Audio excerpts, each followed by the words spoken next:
Praise the Lord. I greet you very good morning. In the precious name of our Lord and Savior, Jesus Christ, మన ప్రభువును రక్షకుడైన యేసుక్రీస్తు నామంలో మీ అందరికీ శుభాలు తెలియజేస్తున్నాను. ఎలా ఉన్నారు మీరంతా? బాగున్నారా? ఈరోజు దేవుని వాగ్దానం ధ్యానం చేద్దాం.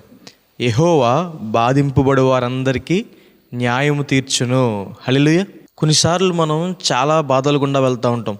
అప్పుల బాధలని, అనారోగ్యాలని, అవమానాలని, మ్యారేజ్ విషయంలో కానీ, జాబ్ విషయంలో కానీ, బిజినెస్ విషయంలో కానీ, స్టడీస్ విషయంలో కానీ చాలా సఫరింగ్స్ గుండా, కష్టాల గుండా మనం వెళ్తూనే ఉంటాం.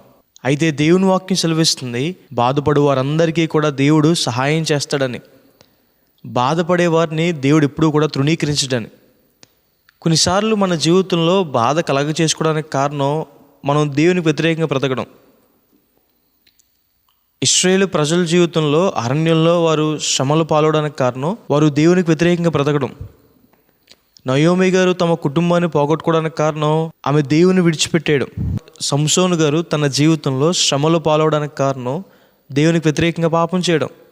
బైబిల్ సెలవిస్తుంది, మనం కీడు చేసి శ్రమ అనుభవించడం కన్నా మేలు చేసి శ్రమ అనుభవించడం దేవుని చిత్తమని.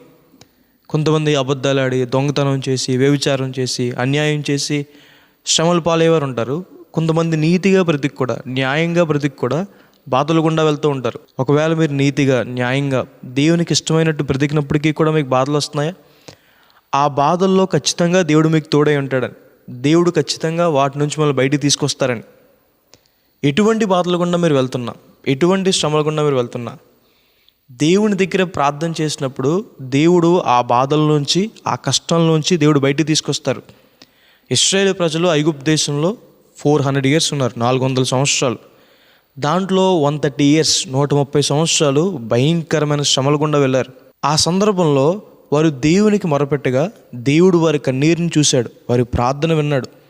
వారిని విడిపించడానికి దేవుడే దిగొచ్చి మోషే గారిని నిలబెట్టుకుని 10 తెగుళ్ళు ఐగుప్తు మీద తీసుకొచ్చి ఎర్ర సముద్రాన్ని 2 పారిగా చీల్చి ఇశ్రాయేలు ప్రజల్ని దేవుడు విడిపించాడు.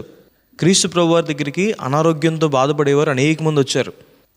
కుష్ఠరోగంతో కానీ, పక్షవాయుతో కానీ, బ్లడ్ రిలేటెడ్ ఇష్యూస్తో కానీ, ఫీవర్తో కానీ, గుడ్డివారు కానీ, కుంటివారు కానీ, ఒక్కరు కాదు అనేక మంది. ఎవరైతే అనారోగ్యాల చేత బాధపడుతున్నారో క్రీస్తు ప్రభువారి దగ్గరికి వచ్చారో వారందరినీ కూడా ఆయన ముట్టి స్వస్థపరిచారు. మీ జీవితంలో కూడా మీరు ఎటువంటి అనారోగ్యం వల్ల బాధపడుతున్నా దేవుడు మిమ్మల్ని స్వస్థపరుస్తాడు. మనం ఎక్కడైతే బాధలు ఉందామో అక్కడే దేవుడు మనకి 2 అభివృద్ధి దయచేస్తాడని. యోసేపు గారు ఎంతో బాధలు ఉందాడు. ఐగుప్తు దేశంలో యోసేపు గారు బానిసగా బ్రతికాడు. తర్వాత తీసుకెళ్లి చెరసాల్లో వేశారు. యోసేపు గారు ఏ దేశమందైతే బాధలు ఉందాడో అదే దేశంలో యోసేపు గారిని అభివృద్ధి పరిచారని. మీరు ఏ విషయంలో బాధ పొందుతున్నారో, జాబ్ విషయం కావచ్చు, బిజినెస్ కావచ్చు, మ్యారేజ్ విషయంలో కావచ్చు, స్టడీస్లో కావచ్చు, డబ్బు విషయంలో కావచ్చు, మీరు ఏ విషయంలో బాధ పొందుతున్నారో దేవుడు ఆ విషయంలో మిమ్మల్ని ఘనంగా అభివృద్ధి పరుస్తారని. దేవుడు మీ దుఃఖాన్ని కొట్టివేసి సంతోషాన్ని దయచేస్తాడు. నిందలు కొట్టివేసి ఘనతను దేవుడు దయచేస్తాడు. హన్నా గారికి గర్భఫలం లేదని ఆమె బాధ నొందింది, కానీ దేవుని దగ్గరికి వచ్చి ఆమె కన్నీరు కార్చగా దేవుడు ఆమె ప్రార్థన విని ఆమె గర్భఫలం దయచేశారు. హిజ్కియా రాజు మీదకి శత్రువులు వచ్చినప్పుడు ఆయన దేవుని సన్నిధికి వెళ్ళి కన్నీరు కారుస్తూ ప్రార్థన చేశాడు. దేవుడు ఆయనకి సహాయం చేశారు. మన జీవితంలో కూడా మనం దేవుని దగ్గర ప్రార్థన చేసినప్పుడు, మనం దేవుని వేడుకున్నప్పుడు, ఆయన దగ్గరికి వచ్చినప్పుడు ఏ విషయంలో మనం బాధ నొందుతున్నామో, ఏ విషయంలో మనం నలిగిపోతున్నామో ఆ విషయంలో దేవుడు మనకి సంతోషాన్ని, సమాధానాన్ని దయచేస్తారు. హల్లెలూయా. కాబట్టి ఈ వాగ్దానం విశ్వసించండి, ప్రార్థన చేసుకుందాం. సర్వశక్తి మంత్ర జీవంగల దేవేశ ప్రభువా, మీకు వేలాది వేలాది వందనాలేసా. ఈరోజు ఈ వాగ్దానం ద్వారా మాతో మాట్లాడినందుకు దేవా ప్రభువా మీకు వందనాలు. ప్రియులు ఎంతమంది అయితే ఈ వాగ్దానం వీక్షిస్తున్నారో వారి జీవితంలో మేలు చేయండి, సహాయం చేయండి, కృపానుగ్రహించండి అయ్యా ప్రభు. మీరే వీరి పక్షాన్ని ఉండమని దీవెనలు కుమ్మరించమని దేవ.